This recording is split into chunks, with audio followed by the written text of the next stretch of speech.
तर फ्रेंड, या व्हिडिओमध्ये आपण डिस्कस करणार आहे निफ्टी बँक निफ्टी आउटलुक सोबतच इंटरडेमध्ये कशा प्रकारे आपण ट्रेड प्लॅन करू शकतो, मार्केटमध्ये कशा प्रकारे मोमेंटम होऊ शकते. ऑल गोष्टी आपण व्हिडिओ ओनली फॉर एज्युकेशन पर्पजसाठी क्रिएट करतोय. कुठल्या पण प्रकारे बाय किंवा सेल रिकमेंडेशन नाही आहे. तर आता आपण स्टार्ट करू. सगळ्यात पहिल्यांदा येऊया निफ्टीच्या डेल टाईम फ्रेमवरती. जर का आपण निफ्टीला डेल टाईम फ्रेम जर का ऑब्झर्व करायला गेलो तर मार्केट एका ट्रेंड लाईनला फॉलो करत आहे. मार्केट त्याच्या ट्रेंड लाईनच्या रेजिस्टन्स लेवलपाशी ऑलरेडी आलेलं आहे. लास्ट टाइमला जर का आपण बघायला गेलो तर ज्यावेळी मार्केट रेजिस्टन्सच्या आसपास ज्यावेळी मार्केट आले त्यातून मार्केट एक रिव्हर्सल डाऊन साईडला आलेला आहे. आणि येणाऱ्या डेजमध्ये वीकली सेशन येणाऱ्या डेजमध्ये हा जो मंथ असणार आहे याच्यामध्ये स्टेप बाय स्टेप दररोज एक कुठला ना कुठला आपल्याला रिझल्ट बघायला भेटेल. क्वार्टरचे रिझल्ट ह्याच्यामध्ये बघायला भेटतील. जसं की उद्याच्याला TCSचा रिझल्ट येणे अपेक्षित आहे. ओके, तर मे बी चान्सेस आहे की मार्केट क्लोज झाल्यानंतर रिझल्ट येऊ शकतोय, पण त्याचा जे इम्पॅक्ट आहे, त्याचा जी तयारी आहे ही मार्केटमध्ये उद्यापासून स्टार्ट होऊ शकते.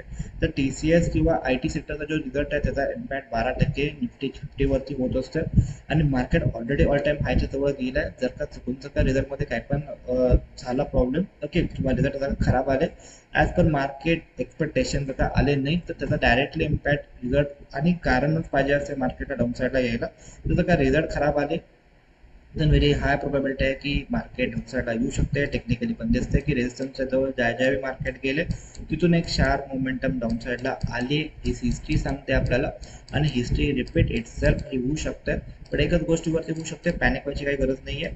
तर ही क्रॅश बेस असं एक्सपेक्टेशन नाही करताय मी, बट जस्ट तुम्हाला रियालिटी सांगतो की ज्यावेळी मार्केट रेजिस्टन्सच्या जवळ गेला तिथून मार्केट डाऊनसाईडला आलेलं होतं लास्ट टाइमला. आणि आता रिझल्ट पण आहे. ओके, होपफुली रिझल्ट चांगले येतील अशी अपेक्षा आहे. जर का रिझल्ट चांगले आले तर काय प्रॉब्लेम नाही आहे. मार्केट मे बी ते रेजिस्टन्स ब्रेक करून अजून एक नवीन हाय क्रिएट करू शकतोय. मार्केट मे बी येणाऱ्या डेजमध्ये 23,000ला पण जाऊ शकतो इफ रिझल्ट आणि बाकीच्या गोष्टी पॉझिटिव्ह आल्या तर. ओके, तर थोड्या दिवसांनी US मध्ये मीटिंग पण आहे. ओके, इन्फ्लेशन डेटा आणि बऱ्याचशा गोष्टी आणि त्याचा पण इम्पॅक्ट ह्याच्यावरती 100% होऊ शकतो. आता उद्याच्याला आपण कशा प्रकारे याच्यामध्ये ट्रेड प्लॅन करू शकतो, काय मार्केटमध्ये डेल टाइम फ्रेमवरती पॅटर्न तयार झाला. तर ह्याच्यामध्ये एक इंटरेस्टिंग पॅटर्न तयार झाला आहे. डोजी पॅटर्न आहे. ओके, डोजीवरती बऱ्याच वेळा आपण डिस्कस केले कशा प्रकारे आपण ट्रेड प्लॅन करू शकतो. तरी पण एकदा रिपीट करतोय, जे पण नवीन लोक बघत असतात त्यांच्यासाठी हेल्प होईल. तर जर का डावी पण डोजी बनणार, जर का हाय आणि लो व्हेरी इम्पॉर्टंट, जर का हायच्यावरती सस्टेन राहायला मोमेंटम कंटिन्यू अपसाईड होऊ शकते. बट एक गोष्ट लक्षात ठेवायचं आहे की एक रेजिस्टन्सचा ट्रेंड लाईनचा. ओके, तर तिथून मे बी चान्सेस आहेत की रिव्हर्सल येऊ शकते. तर सेकंड गोष्ट आहे की जर का मार्केट लोच्या खाली सस्टेन राहिला तर मार्केटमध्ये जर का डाऊन साईडला मे बी चान्सेस आहेत मार्केट डाऊन साईडला येऊ शकते. इंटरडेमध्ये कशा प्रकारे आपण गेम प्लॅन करू शकतो. लास्ट लेक्चरला आपण जे डिस्कस केलं होतं की मार्केट जर का गॅप अप झाला आणि जर का मार्केट गॅप अप झालं तर चान्सेस व्हेरी हाय जोपर्यंत हाय लोच्या मध्ये जात नाही, हाय लो आणि हाय किंवा लोचा क्रॉस करत नाही, very high probability market sideways जाऊ शकते. आणि हे सर गोष्टी आपण लास्ट लेक्चरला डिस्कस केले होते. व्हिडिओ युट्यूबवरती पडला, तुम्ही त्यांना चेकआउट करू शकता. तर सेम टू सेम रिझल्ट आहे की मार्केट दोघांच्या पण मध्ये अपला पण नाही गेलं, डाऊनला पण नाही गेलं, मार्केटमध्येच ओपन झाला आणि साईडवे त्यानं एक्सपायरी दिली होती. तर सिंपल गोष्टी मार्केटमध्ये काम करतात आणि कुठलेच आपण इंडिकेटर पण जास्त यूज करत नाही. जर का तुम्हाला पण अशा गोष्टी शिकायच्या असतील आणि जर का ट्रेड करायचा असेल तर डेफिनेटली कॉल करू शकता. डिस्क्रिप्शन सेक्शनमध्ये नंबर आहे. ओके, व्हॉट्सअपला कॉल करू शकता. आता याच्यामध्ये कशा प्रकारे आपण ट्रीटमेंट करू शकतो. जर का मार्केट उद्याला मोठा फ्लॅट गॅप ओपन झाला, कुठल्या पण प्रकारे निगेटिव्ह ट्रान्झॅक्शन जर का जनरेट झाला, then आपण डाऊन साईडचा ट्रेड क्रिएट करू शकतो स्कॅल्पिंगसाठी. जर का मार्केट फ्लॅट ओपन झाला, कन्सॉलिडेट केला बरेच टाइम आणि जर का मार्केटनं ऑल टाइम हाय ब्रेक केला, सस्टेन राहिला, then आपण लॉक पोझिशन ह्याच्यामध्ये क्रिएट करू शकतो. इफ एनिथिंग मार्केट जर का 22,767च्या डाऊन साईडला जर का डाऊन त्याच्या आसपास जर का आला, डाऊन साईडला ब्रेक केला, सस्टेन राहिला, देन मे बी ते गॅप आहे. गॅप फिलिंग पर्यंत आपण ट्रेड प्लॅन करू शकतो डाऊन साईडचा. किंवा जर का मार्केट डायरेक्टली डाऊन साईडला आला आणि 22,605 पासून 22,633 जर का मार्केट आला, कुठल्या प्रकारे पॉझिटिव्ह ट्रान्झॅक्शन जर का दाखवला, देन आपण अपसाईड ट्रेड प्लॅन याच्यामध्ये क्रिएट करू शकतो. सेकंड लेवल आहे जर का मार्केट 22,500 पासून 22,533 जर का आला, राऊंड फिगर नंबर आहे, सायकोलॉजिकल नंबर आहे, तर तिथे जर का मार्केट आला, पॉझिटिव्ह ट्रान्झॅक्शन जर का दाखवला, तर व्हेरी हाय प्रोबॅबिलिटी आहे की मार्केटमध्ये अपसाईड ट्रेड पण आपण याच्यामध्ये क्रिएट करू शकतो. तर हे एवढे लेवल इम्पॉर्टंट आहे. त्यानंतर बँक निफ्टीमध्ये आपण कशा प्रकारे ट्रीटमेंट करू शकतो. बँक निफ्टीमध्ये दररोज एक नवीन हाय क्रिएट होत चालला आहे. दररोज मार्केट ऑलमोस्ट दोन्ही टाईप ऑफ पॅटर्न तयार होत चालला आहे. आज पण मार्केटमध्ये जवळपास आज म्हणजे काल मार्केटमध्ये जवळपास हॅमर टाईप ऑफ पॅटर्न तयार झाला.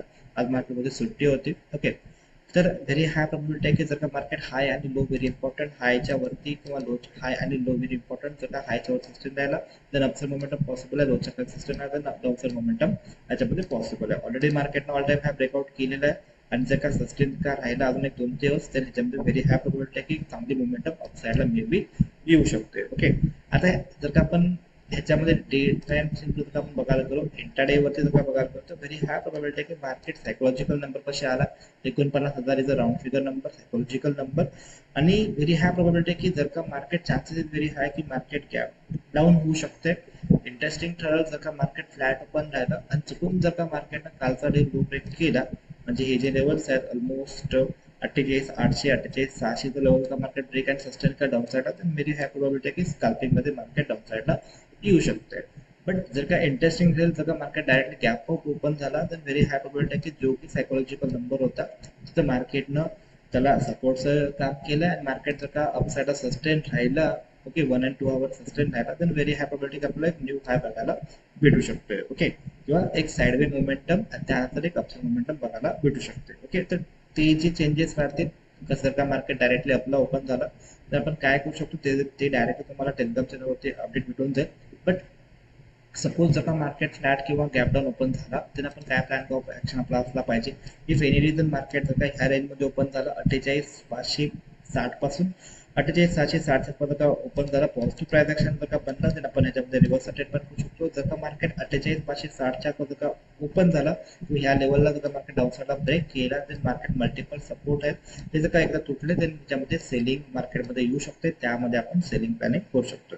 सेकंड लेवलला जर का मार्केट 48,250 पासून 48,370 पर्यंत का आला पॉझिटिव्ह प्राइस ऍक्शन जर का दाखवला तर आपण ह्याच्यामध्ये अपसाईड ट्रीटमेंट ह्याच्यामध्ये क्रिएट करू शकतो. तर एवढं लेवल व्हेरी इम्पॉर्टंट आहे, थोडंसं याच्यावरती वॉच केलं ना चांगलं होऊ शकतं. ओके, आता जर का मार्केट सपोज ह्या दोन लेवलच्या मध्ये ओपन झाला मे बी 48,600 आणि 49च्या मध्ये जर का ओपन झाला फ्लॅट ओपन झाला आणि जोपर्यंत का हा हाय किंवा हा लो ब्रेक करत नाही तोपर्यंत का मार्केट मे बी चान्सेस आहे की साइडवे राहू शकते. ओके, आता याच्यामध्ये काय पण चेंजेस राहिले तर डेफिनेटली टेलिग्राम चॅनलवरती अपडेट करण्यात येईल. तर टेलिग्राम चॅनलला जर का जॉईन नसाल तर डिस्क्रिप्शन सेक्शनमध्ये लिंक आहे तिथून तुम्ही जॉईनिंग करू शकता. भेटू आपण नेक्स्ट व्हिडिओमध्ये, तोपर्यंत जय हिंद जय महाराष्ट्र.